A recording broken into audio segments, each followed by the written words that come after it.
It's hard to know the exact moment when everything shifted, when something that once felt solid and permanent began to quietly, silently fracture.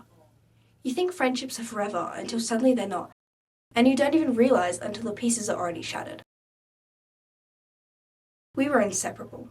I mean, inseparable. People joked that we came as a set. If you saw one of us, the others would be seconds away. We built this universe together. With secrets whispered in the dark, inside jokes that no one else got, plans for where we'd live one day, what tattoos we'd get. We would laugh so hard our stomachs would hurt. We knew everything about each other. I honestly thought I'd found my person. Not in the romantic sense like everyone's always chasing after, but that soul-deep, once-in-a-lifetime friendship kind of love. The kind you trust with your most unfiltered thoughts, the kind you believe will never break. And then, she chose him. I know what I did. I can't stop replaying it. It's like it's on a loop in my head. Every second, every glance, every breath. I keep asking myself why I didn't stop. Why didn't I walk away? I didn't go looking to hurt anyone. It wasn't some scheme. But I let it happen. I crossed the line we always said we never would. It's like standing in the fire and pretending you're not getting burnt. I saw the storm in her eyes. I saw it. And I still stood there like an idiot pretending it wasn't raining. That she wouldn't find out. That it wouldn't destroy everything. But it did. What we had was sacred. What I had with her was real.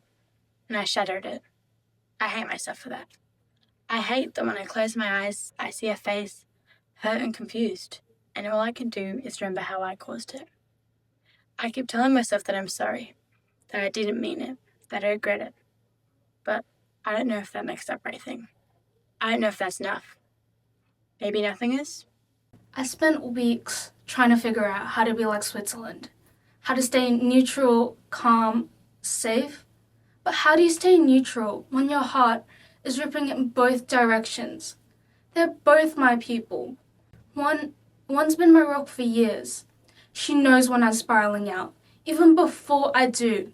She knows how to talk me down, how to ground me with just a look. The other lights up the world. She makes everything feel possible. There's always something to fight for, even when I feel like giving up. And now, I'm stuck between them, pulled in opposite directions. I want to tell them that it's going to be okay, that we can fix this, that maybe it's not as bad as it seems. But how do you say that when the damage is this deep? When trust has been turned into ash? I feel like I have to become two totally different people, split right down the middle. One version of myself with her, and the other with her. And I don't think I can keep up with that. I don't think anyone can. After everything. After everything. After everything.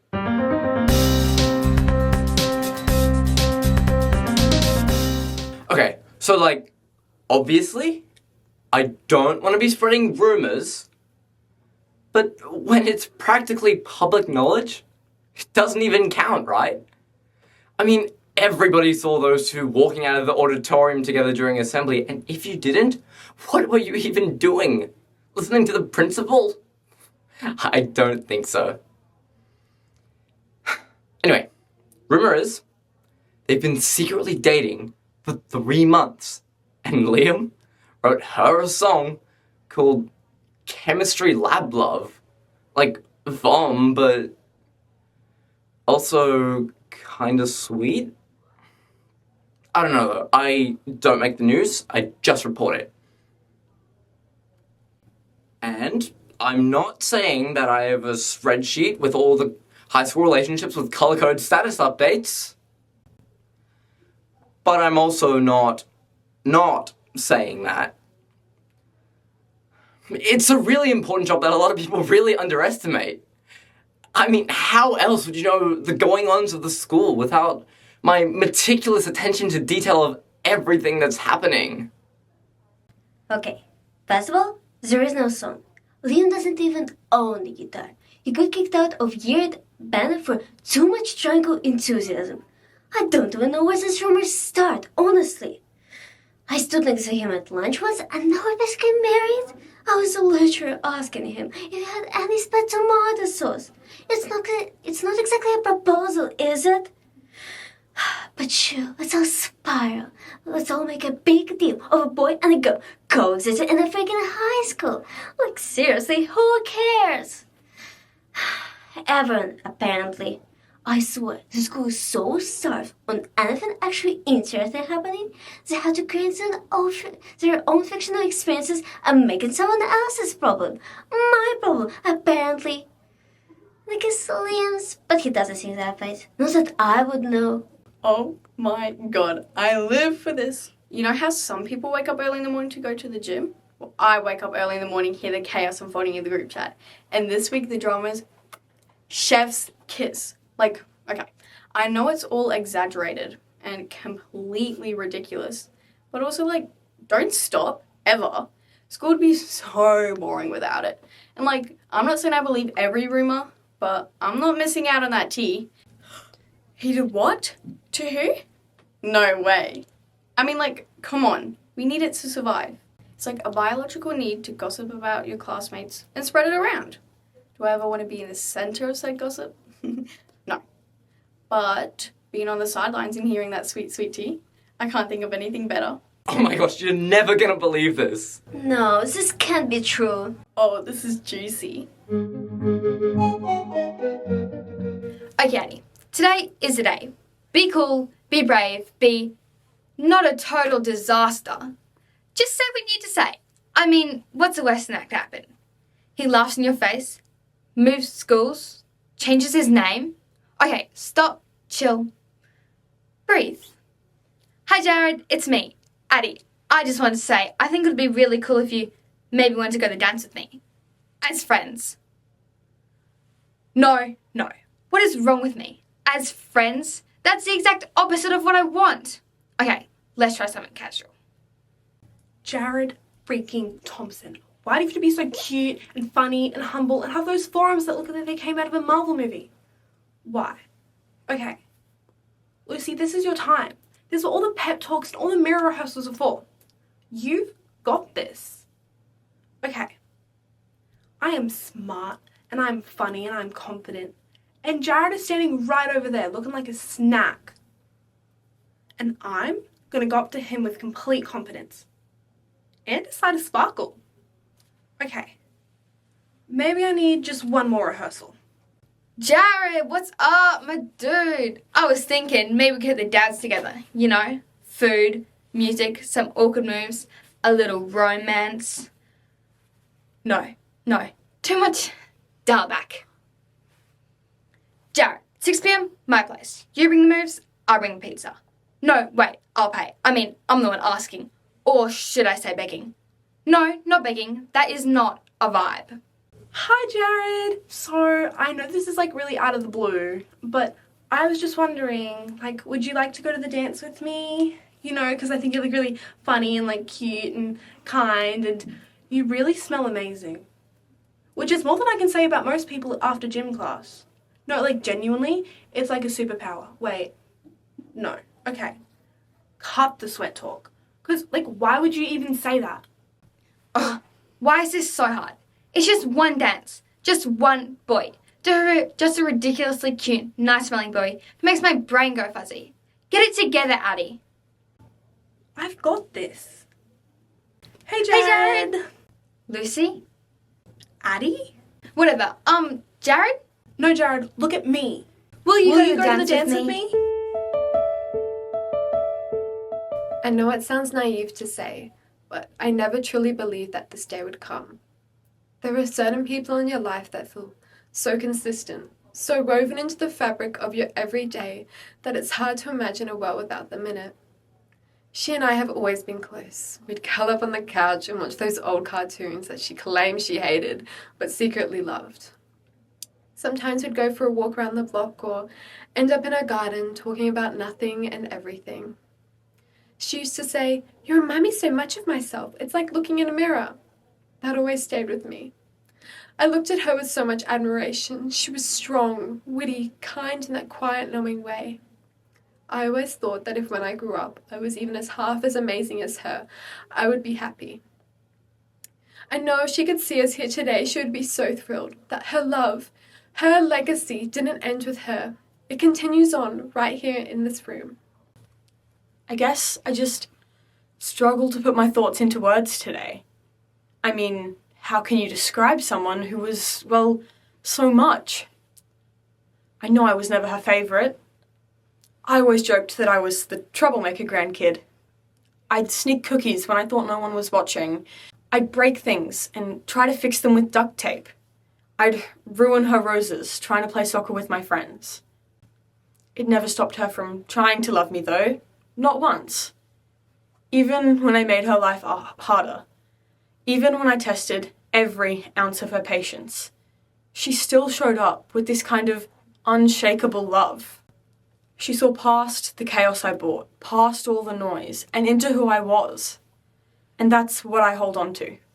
You can spend your whole life sometimes forgetting that some days everyone will have their time.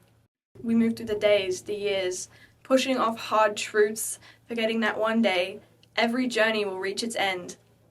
And suddenly, here we are, in the moment we'd hope would stay far away.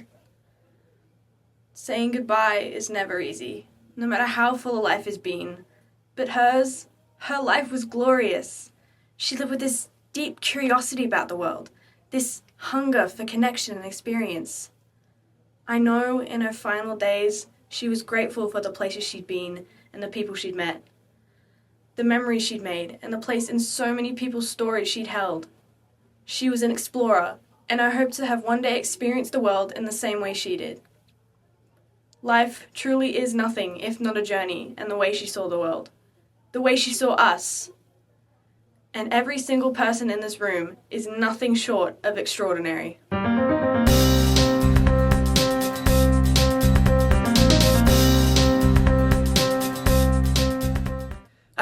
Okay, deep breaths. Lip gloss applied.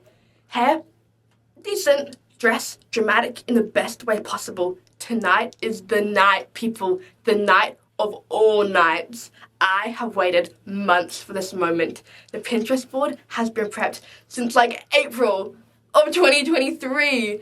I don't care what anyone says. If I'm not having at least 3 main character moments and 1 emotional breakdown under fairy lights before midnight, I want a refund. This is it. The slow dance, maybe kiss. Feel like a teen movie kind of night. I know I may have high expectations for the night, but I mean, come on. You've seen the movies, read the books. High school has been hard enough, and I just want one night to feel like the pretty princess I have always longed to be, and tonight is gonna be that night. Everybody always says this is supposed to be the best night of your life. The day you look the best. The day you tell your kids about one day and be like, ah yes, the school dance of 2025. What a night full of magic and sparkles.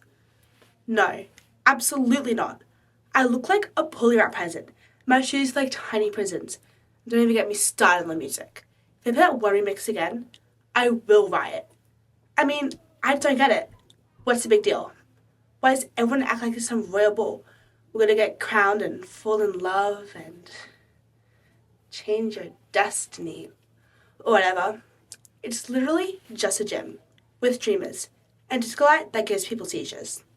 Honestly, I didn't know I was going to like an hour ago. Someone texted, you coming, and I was like, I guess so. So I found that one shirt in my closet that didn't have a mysterious food stain on it, sprayed way too much body spray on it, and boom, we're ready. Low effect, high potential. That's my vibe. Am I expecting romance? No. Am I expecting something meme-worthy? Absolutely. Like maybe someone proposes over the fruit punch. Like, maybe the principal joins in on the conga line. Maybe I slow dance with my math tutor, and it's kind of weird, but it's also kind of life-changing. I don't know. I'm just here for the chaos.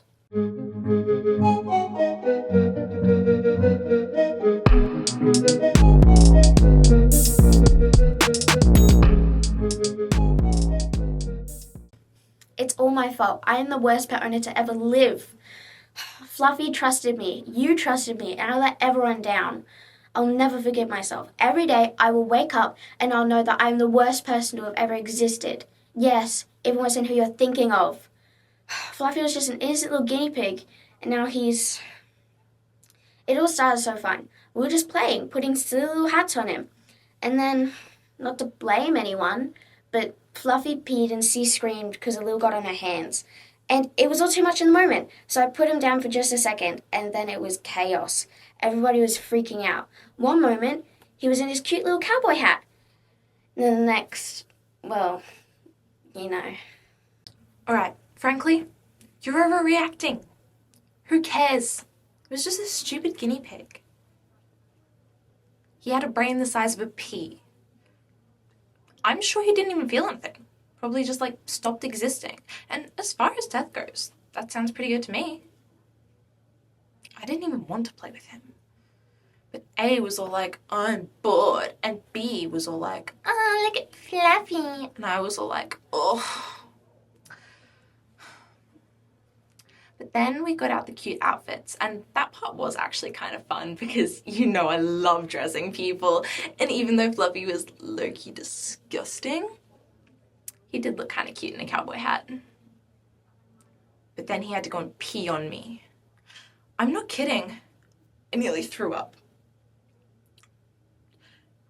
It was so disgusting. So, really, if anyone is to blame, it's Fluffy and his own incontinence. Wait till we aren't here,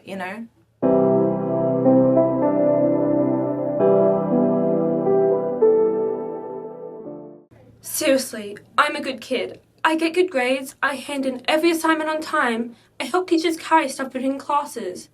I don't even take more than one sauce packet at the canteen just because it feels wrong. I'm the type of person that properly rebinds library books before returning them. The only time I've ever stolen anything was when I was 3, and it was a lollipop I forgot I still had in my hand. I cried so much, my mum had to drag me back to the store to give it back. I was that kind of kid, and it wasn't my idea. It was all Bianca. She came up with this whole plan to get her dad back after he grounded her over a failed test. And Chris, he just goes along with anything she says. I just got let into their friend group, and I didn't want to mess it up. I didn't want to be that loser kid no one wanted to be around. So I went with it. But I didn't go inside. I didn't touch anything. I swear. I'm so sorry. Please believe me. I can't believe I'm even in this situation. Me, stealing? That's just not who I am. Things have been rough at home lately. Yeah, but I would never let that mess with my morals. My dad grounded me because I snuck out last weekend, and I've just been laying low ever since. The only reason I was at school early that day was because I was looking for my AirPods, which I lost in the oval grass. That's it. Chris dragged me into this. He said that he had some plan to get the biology exam papers and it would be no big deal. I told him I don't need them. I get solid grades on my own, always have, but he kept asking for help this term, saying that he needed to copy my homework and that I owed him because he helped me once in grade 7. I mean, he's not exactly a genius, if you get what I mean. I wasn't even inside. I was just outside. And I know I shouldn't have been there, but I was scared that Chris would tell my dad that I snuck out again and I'm already grounded. He would have killed me. I'm so sorry. Just please believe me. I didn't do it. This is such a joke. I'm not some criminal. I'm a good guy. I actually love school, especially biology.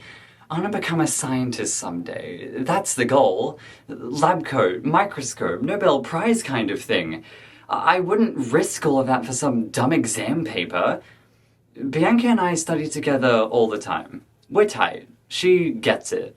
Then, one weekend at the library, we saw Ava sitting alone. She looked sad, so Bianca said that we should invite her to hang with us. She said that everyone deserves to feel included, so we let her in, but wow, bad idea. Ava's more into drama and gossip than school. When she came up with this plan to steal the paper, she made it sound like some fun caper from a TV show. She roped us in with this weird speech about getting ahead. I didn't want to let Bianca down, so I agreed. But the second it started getting real, we planned to tell the teacher. That was the deal. It was meant to be harmless. We were never actually gonna do it. I'm so sorry. Please believe me. I didn't do it.